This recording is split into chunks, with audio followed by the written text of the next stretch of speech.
waxaan ka wadaa inay laba mid hawiye ah iyo mid daarooda nagu soo daraan waxa la diidayo warkiisa oo la dulminayo oo la yasaayo waa koonfur galbeed aniga wax problem gooni ah qabo male koonfur galbeedana madaxweyne ka ahay mana aqbalayo in dadka reer koonfur galbeed la dulmiyo wixii hore dulmiyadii hore oo jirayna nala soo xasuusiyay waxaan aqbalayno ma aha waxaan u baahannahay in nagala qanciyo dhibaatadan annaga qaaska nagu ah iyo isbaaradan naloo dhigtay naloo sheego waxay nagu qabatay naloo sheego waxa nagula haysto naloo sheego waxaan qaladnay inaan fahanaan rabnaa nala mariyo habraaci rasmiga ahaa oon xaqa u lahayn oon qorannay waxaan u baahannahay inaan ka hadalno sababta naloo joojiyey intaas waxaa dheer oo dhaqan ahoo la bartay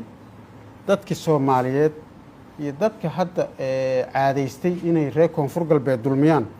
waxaas wax soomaalinimo ana ma aha meelay ka shaqaynaysana male dalkana waxaa ka jirta dowlad federaal ah dowladda federaalka ah ayada oo state ama qof uu maqan yahay wax dowladnimo ah iyo wax doorasho ah iyo wax dhismo ah oo socon kara ma jiraan hadday jiri lahaayeen horaan u samayn lahayn oo annagaa doorasho geli lahayn oo xildhibaano qaban lahayn markii ay isteedyada kale dacwada qabeen yaan maxay ahaydee doorashada qabsan lahayn soomaaliya kala go-aysaa shalayna la dhahayo annaga soomaali ma nihin miya dacwada annada lama dhegaysanayo miya annaga ma gu'i karna miya annaga dadka culays kuma hayna miya xaq uma lihin miya inaan nidhaahno waryaana la dulminin maxaa nagula dulminayaa shalay kuwii dulmiga ka baqaayey ama lahaa waa naloo joojiyey lahaa oo annaga aan ku soo baxayna ayaga maanta xaq noogumale miya inay nagu soo baxaan oo na weydiiyaan aaway sistamkii iyo nidaamkii ay ku socotay doorashada iyo heshiiskii iyo wadar olgolkii iyo isqancintii ay ku socotay waxaan rabnaa waddankan waa booga badan yahay waa la soo aruuriyey waa la isu keenay waa la isu dulqaatay waa la ilaalinayaa wax magaratada habeen iyo maalin ka shaqaynayso dib u dhaca dalka oo habeen iyo maalin ka shaqaynayso inay dakane hor leh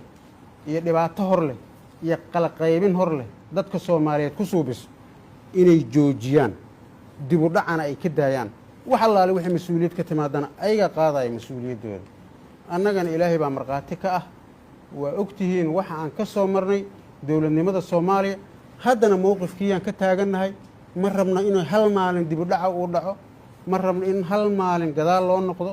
ma rabno in dowladnimada soomaaliya ayna eersato ma rabno in maxay ahaydey